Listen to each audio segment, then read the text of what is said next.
Good afternoon, ladies and gentlemen. This is the latest from BBC Look North. Great to have you with us. I'm Lukas. Hello.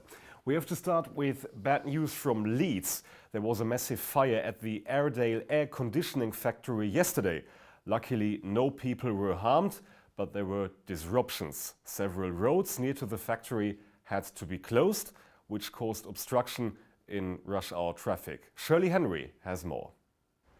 Investigators survey the damage the day after an intense blaze. Nearly half of this factory in Rawdon has been left in ruins. At its height, about 100 firefighters tackled the blaze at Airedale Air Conditioning. Hundreds of workers were on site at the time.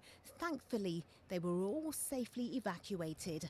But concerns about 60 gas cylinders led to road closures and disruption. The contents of an acetylene cylinder are quite volatile, particularly when put under heat. It's something that we have to monitor and control very carefully, which is why we had to close the road last night, which caused significant disruption to the commuting traffic. It couldn't have happened at a much worse time, really. We had to monitor those constantly, and actually we're still doing that as we speak now to ensure that they're safe. Today, many workers return to the site to collect belongings, survey the damage and consider their future. Managers say they hope to get things up and running as soon as possible. But in the meantime, employees have been told not to turn up for work next week. Shirley Henry, BBC Look North, Leeds. William Kerr was convicted of murder of Maureen Comfort back in 1998. Kerr received a life sentence in prison, but was recently allowed to go to a bail hostel. Now Kerr has disappeared. The victim's family is not only angry about the decision to let the murderer get away, they are also worried about their safety, and Anna Crossley spoke to them. Maureen Comfort's family claim they weren't surprised to hear William Kerr was on the run. A few days ago, Maureen's niece got the news she'd been dreading. The probation officer just turned around and says that she had bad news, that William Kerr had absconded from his hostel. Upset, annoyed, because a couple of weeks before that I went down to the prison for his probation hearing and they decided obviously to let him out.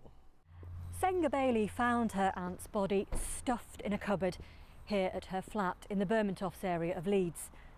Even though it was 20 years ago, she's still haunted by the memory of what she saw that day, and she's terrified that William Kerr could kill again. And I'm frightened of what he's going to do next. Maybe he'll keep away from us, I don't know, but it's who he's with. If he can live with a dead person stuffed in a cupboard for a couple of weeks, then what is a, and sit there, watch television and eat and stuff like that, what is a? A police investigation followed Maureen's death and Kerr was convicted of murder. He was given a life sentence in 1998 but was released on licence in January. He had been living at a halfway house in Hull when he absconded. Senga says she won't rest until Kerr is back in prison. Meanwhile, the police are urging anyone with information regarding his whereabouts to dial 999, but stress he mustn't be approached. Anna Crossley, BBC Look North, Leeds. Ban the zero-hour contracts and get a national £10 minimum wage per hour. This is what several demonstrators campaigned for in Sheffield yesterday. Trade unions organised the demonstrations in front of McDonald's, who are known for employing on zero-hour contracts. Those contracts allow more flexibility. That is what business leaders said against the demonstrators. Sheffield Hallam University celebrates its Shoefest this week. Full-day programs are staged on both campuses until Sunday. Amongst the performers are musicians, singers, dancers and comedians, both students and staff. Next to the cabaret stagings, many of Sheffield Hallam's 6,000 international students host workshops to show the cultural heritage out of their home countries. It takes us all year of planning Shoefest, yeah, but I guess the students and staff that put on the events, they do a lot of the work for us as well. Because each year we advertise and we ask, does anyone want to organise an event? So each year Shoefest is very different.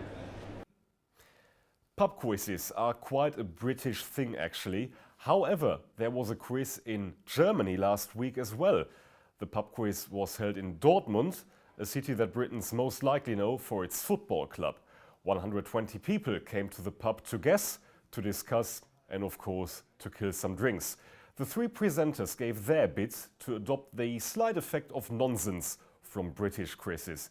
They wore a combination of suits with bow ties and yellow wellies. Brilliant stuff.